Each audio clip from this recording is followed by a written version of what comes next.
A mass murder in a synagogue, attempted attacks on prominent citizens with pipe bombs. It has been a frightening week in the United States, and many Americans are worried about the direction their country is taking. The latest act of violence happened yesterday, that massacre of 11 mostly elderly Jewish worshippers in a quiet neighborhood called Squirrel Hill. Well, people in Pittsburgh are stunned by what happened, and they are today in mourning. With that, let's go to Pittsburgh right now. Paul Hunter standing by with more from that city. So, Paul, how are people dealing today with all of this? They're still trying to process it, you know. I mean, how many people we've talked to who have said to us, I can't believe it's happening here. And that's because they've seen over time it happening in so many other places in this country. But here we are in Pittsburgh.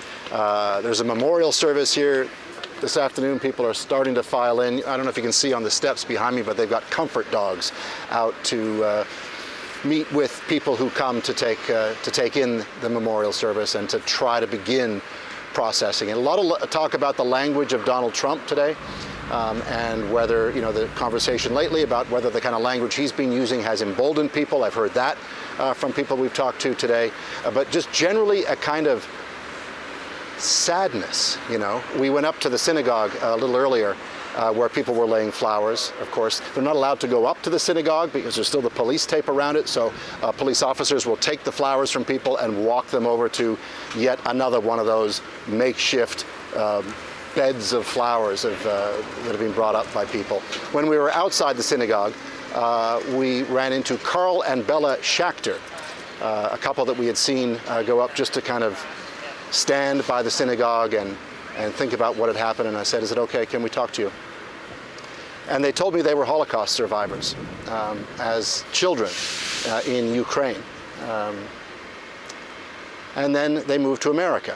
And then decades later, here in Pittsburgh, this happened. And I asked them how they were feeling. Here they are. I don't know what I feel today.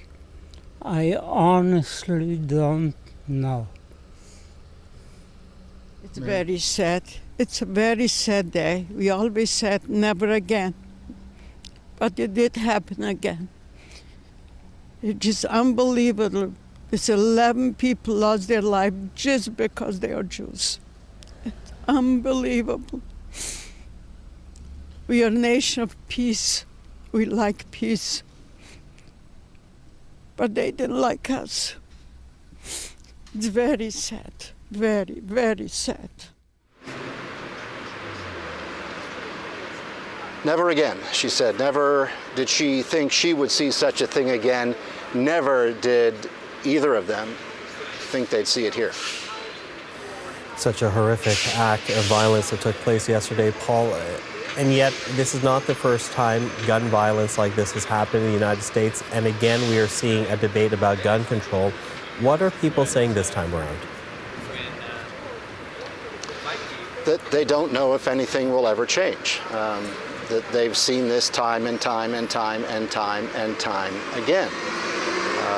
There was a news conference earlier today, and the mayor of Pittsburgh was asked about guns and gun culture and what's going on in this country, right? And, you know, at these news conferences, and we've seen so many of them, I mean, my expectation was that he would say, now is not the time to talk about that, let's mourn.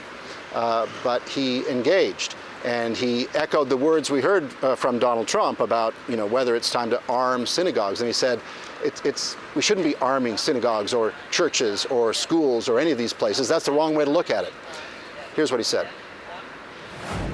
I think the approach that we need to be looking at is how we take the guns, which is the common denominator of every mass shooting in America, out of the hands of those that are looking to express hatred through murder.